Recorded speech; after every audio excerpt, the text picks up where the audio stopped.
Hey everyone, this is LaFate, or Jay, from Glitz Party Studios, and today we're going to be learning how to make Prompto from Final Fantasy XV Brotherhood's shirt decal. Alright, so the first thing that we're going to do is get a piece of reference art for our costume. Since this version of Prompto only really appeared in the anime, we're going to take a direct screen cap from the anime.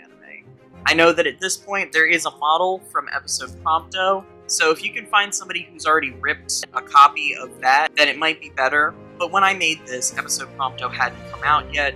The best we had to do with was the anime. Once you get your reference where you want it, you'll want to make sure to start off by locking the layer that your reference is pasted on, because otherwise you can end up accidentally moving it when you're trying to move something else. And then everything gets skewed, and it's a bad time. Once we lock our layer and create a new one, we're going to use the circle tool to make two concentric circles, one for the outside of our design, and one for the inside of our design.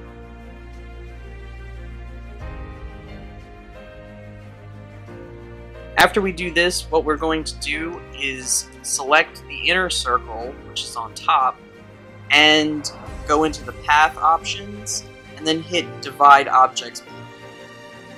This will cut a hole in the bottom that you can delete, and then we get the outer ring. If you realize that your outer ring is a little on the narrow side, you can always double click on the figure and then go into it and adjust the interior circle to make it a little bit thicker.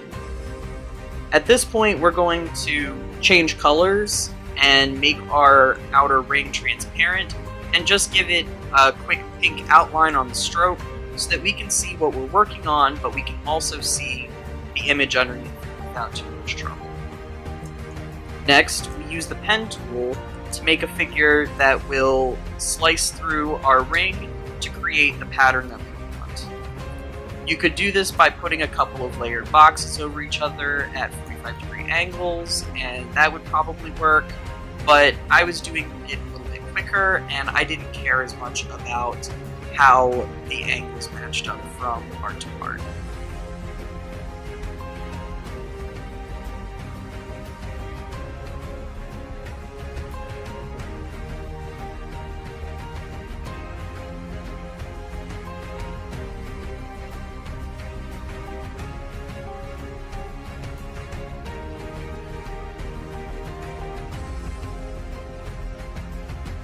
Once we have our figure done, we select it, and then go into Path and Divide Objects below.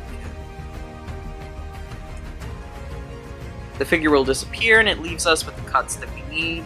That can just be deleted out once we're done with them. And we'll leave behind the parts of the ring that we actually need for the design. For right now, we're actually going to keep those pieces in, though, because they will help us line up the other pieces in the design. Namely, the four circles that show between the different outer pieces. To make those, we're just going to use the circle tool while holding Shift and Alt. Holding Shift and Alt in Illustrator makes it so that when you make a circle or any other sort of primitive figure, it starts in the direct center of the object and grows it outward as you pull your mouse away, and that it is symmetrical on all sides. So it will make a perfect circle in this situation, rather than an ellipse. We simply place it over the parts of the design where the circle should be, make sure that it's only as big as the guidelines that we left in place, and create all of the circles.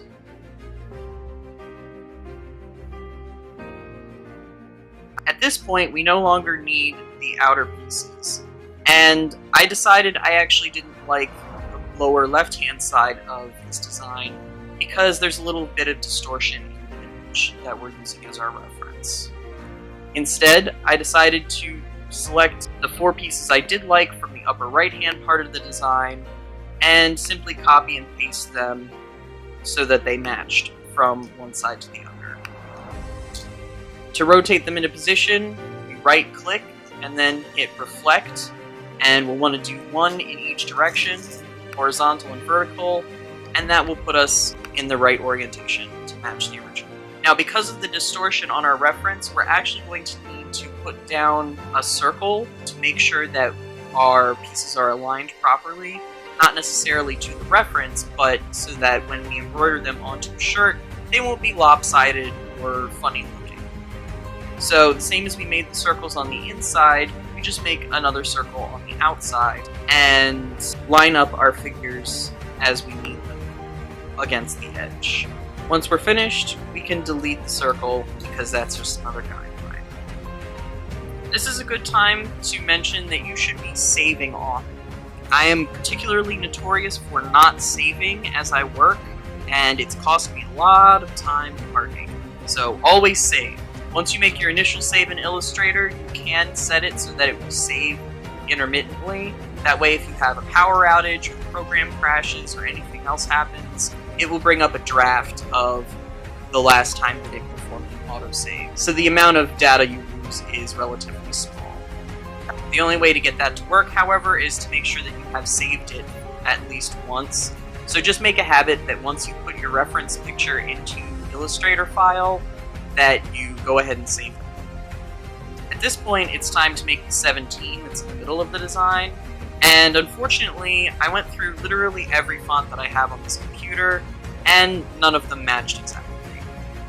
It's not uncommon to have these sorts of problems, but I was hoping that I would have something that was close enough to the design that I wouldn't have to do very much tweaking, and I definitely wouldn't have to make it from scratch.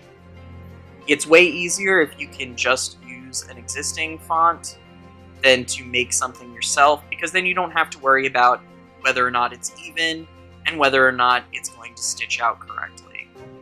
A lot of digitizing programs have the ability to take any true type font and to automatically fill it with stitches based on the fact that it is a font instead of any sort of normal primitive or shape that you would have imported into it.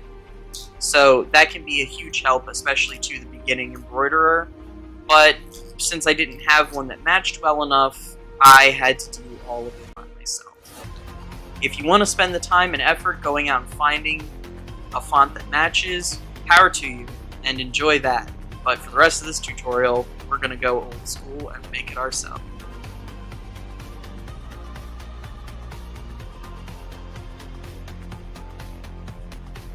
To make these numbers, I ended up just using the pen tool.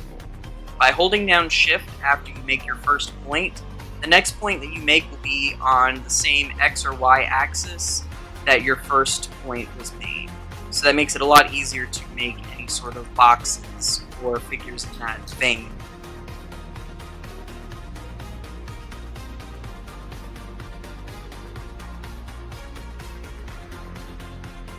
To make the dip inside of the one, we had to go and extend the anchor points to be able to pull them inward a little bit. Then we just match it up with the outline as best we can, again worrying more about whether or not it's symmetrical and angled properly for the design itself, and not necessarily matching it exactly against our reference. Once I'm happy with it, I end up using it as a guideline for where our 7 should be. Now, in this image, the 7 is definitely distorted to match the curve of the shirt as it's going around Prompto's chest, and it's tucking a little bit underneath. So overall, it's going to be a little bit different than what we would see in the image. Like before, we're going to turn the fill to transparent, and we're going to make the outline pink so that we can match it to our reference more easily. I noticed that I didn't close the figure all the way, and if you ever have a problem with that, it will affect your embroidery. Here we just want to select the anchor points and give it a right click and just hit join. That'll form a line between the two of them, closing off the object and making it so that everything we do from here out is structurally sound. Next, we're going to grab the 2 points that we left in the middle of the bend on the 7, and we're going to nudge them to the left a little bit, starting to create the curve that we want for this number. You can hold down Alt and drag the anchor point with your pen tool, and that will pull out your handles on your anchor point, making it easy to adjust the curvature of your line. Do that for both of these, and then move forward with some of your tweaking. At this point, it was just a matter of taste, how I wanted the 7 to look. Anyone else doing this for their own costume, obviously it's going to be a matter of what you think looks best. This is actually the most time-consuming part of any sort of vectoring that I do, because I go back and forth whether or not I think it looks good or if it needs to be tweaked. And it's a lot of selecting anchor points and handles and just pulling them a little bit this way or tapping them into place that way. And it really just has to feel like the right thing for me before I'm ready to move on. So don't rush it. Do what you need to do and make sure that everything's lined up the way you need it to be lined up for your own personal satisfaction and for the accuracy that you need for your costume. At this point, I'm going to fast forward through the rest of my tweaking because honestly, there's no reason to sit here and watch me nudge things one pixel at a time.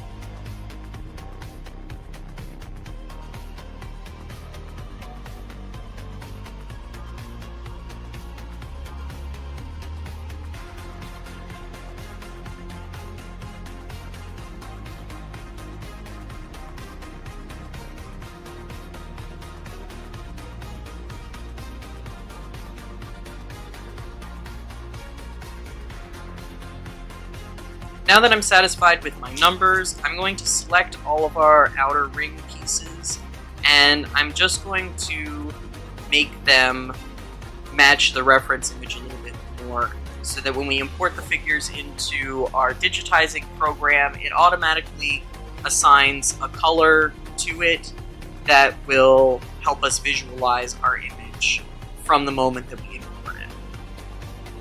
I had a little trouble finding the exact right color for this outline, so after messing around with it a little bit, I just used the trusty eyedropper tool on the darker part of his shirt and went with that.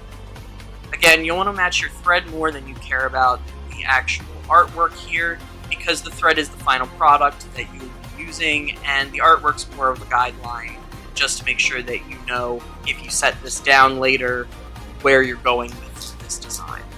Once the outer edge and the numbers have been turned that dark olive green, now we can actually go back to our layers and turn off our reference layer and take a look at our design for what it is on its own.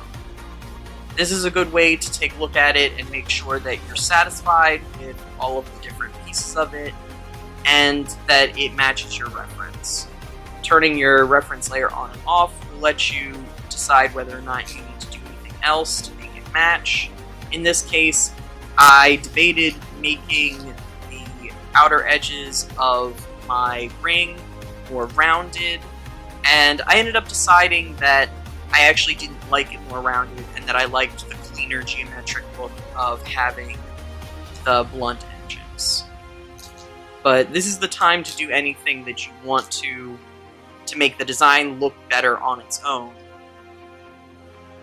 So, like I said before, have at it, do whatever you want to do, try whatever you want to try, and only stop when you're satisfied with your own work.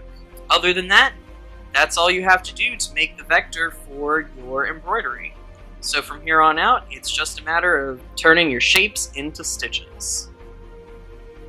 And that is everything you need to know about how to vector your artwork in preparation for digitizing.